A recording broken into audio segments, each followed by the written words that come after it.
প্রত্যেক বৃহস্পতিবারের মতো আজকেও একটা বৃহস্পতিবার।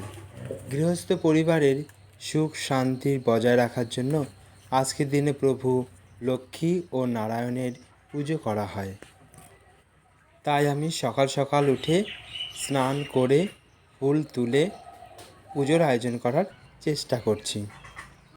আমাদের বাড়িতেই অনেক রকম ফুল আছে, শতবেলি আছে, ঝুমকো জবা আছে, এছাড়াও অন্যান্য ফুল মিলে প্রায় ২৬ রকমের ফুল আছে।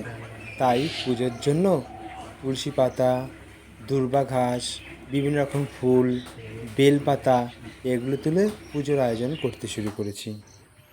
আমাদের ঠাকুর ঘরে আছে প্রভু শিব, রাধা গোবিন্দ, মা মনসা, লক্ষ্মীনারায়ণ, সরস্বতী এবং অন্যান্য দেবদেবতাও।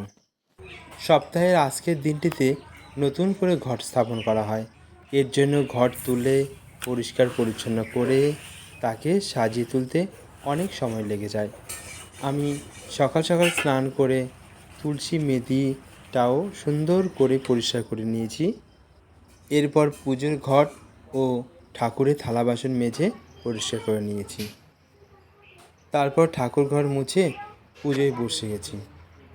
এই জগন্নাথ, বলরাম, সুভদ্রার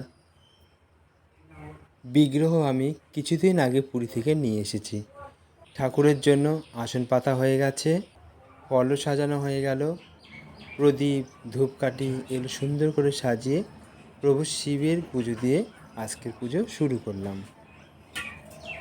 পুজোর জন্য ধূপ দ্বীপ সাজিয়ে রাখলাম এবং বিভিন্ন রকম ফুল দিয়ে ঠাকুরের সেবা করতে শুরু করলাম। এই ঠাকুর ঘরে নিত্য সেবা চললেও বৃহস্পতিবারগুলোতে একটু ভালো রকম করে সুন্দর আয়োজন করে পুজো করার চেষ্টা করা হয়। এরপর আরতি করা হচ্ছে, শঙ্খ, কাশি, ঘণ্টা ইত্যাদি দিয়ে ঠাকুরের আরাধনা করা হচ্ছে। অনেকে বলেন লক্ষ্মী পুজোতে কাশি ঘণ্টা বাজাতে নেই, কিন্তু প্রভু নারায়ণ সঙ্গে থাকলে এগুলো সব কিছুই বাজানো যায়। এই শঙ্খটা আমি দীঘা থেকে কিনে নিয়ে এসেছিলাম। এই ভিডিওতে সব কিছু মনে হচ্ছে বা হাত দিয়ে করছি, আসলে মোবাইলের সামনের ক্যামেরা দিয়ে ভিডিও করছিলাম বলে এমন দেখাচ্ছে। আসলে আমি ডান হাত দিয়েই পুজো দিচ্ছিলাম এবং পুজোর অন্যান্য কাজগুলোও করছিলাম। সব শেষে ভগবান চরণে প্রণাম করে আমার পুজো শেষ করলাম।